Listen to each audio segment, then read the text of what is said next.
আপনারা সিনেমাটা হাসতে হাসতে শুরু করবেন, একটা পয়েন্টে কাঁদতে কাঁদতে বের হবেন। অনেক তো মারামারি কাটাকাটি করলাম, একটু চোখের শান্তি যদি এবার দিতে পারি।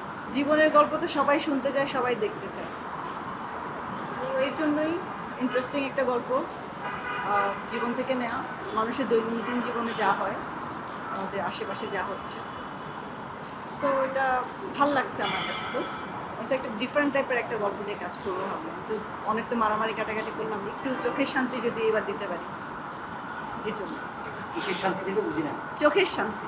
চোখের কেমন শান্তি ছিল, মানে কি ফিল হবে বিদায় দেখে? এটাতে ওই যে একটা ফান, মানুষ একটা ফান রিলিফ পাবে যখন সিনেমাটা দেখতে যাবে। আর আমরা বাঙালি তো বরাবরই ইমোশনাল, তো ইমোশনটা আমরা একদম প্রপার যেন ইমোশনাল একটা ফিল্ম তারা পায়, ইমোশনাল একটা পার্ট যেন একটা ফিল্মে পায়। তো ওই জায়গা থেকে আমার কাছে মনে হচ্ছে বিদায় ইজ সামথিং ডিফারেন্ট।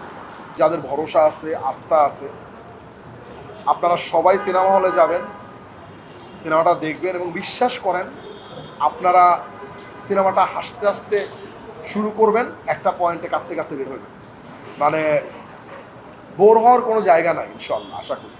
তো আর যারা এখন পর্যন্ত আসলে মানে আমার কাছ থেকে এক্সপেক্ট করেন যে একটু অন্যরকম কোনো কিছু বানানোর জন্য, রিয়ানা নাজির কাছ থেকে এক্সপেক্ট করেন আমরা এবার আসলে অন্যরকম কোনো কিছু বানাতে যাচ্ছি এবং আশা করি ভালো কিছু হবে ইনশাল্লাহ।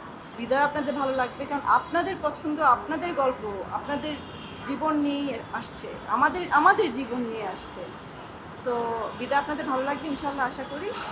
আমাদের সাথে থাকবেন, বিদায় দেখবেন, বিদায়ের সাথে আর যে সিনেমা আসবে সেগুলোও দেখবেন। আপনাদের জন্য একটা নতুন ধাঁচের গল্প নিয়ে আসছি, অপেক্ষা করবেন এই কোরবানি ঈদে।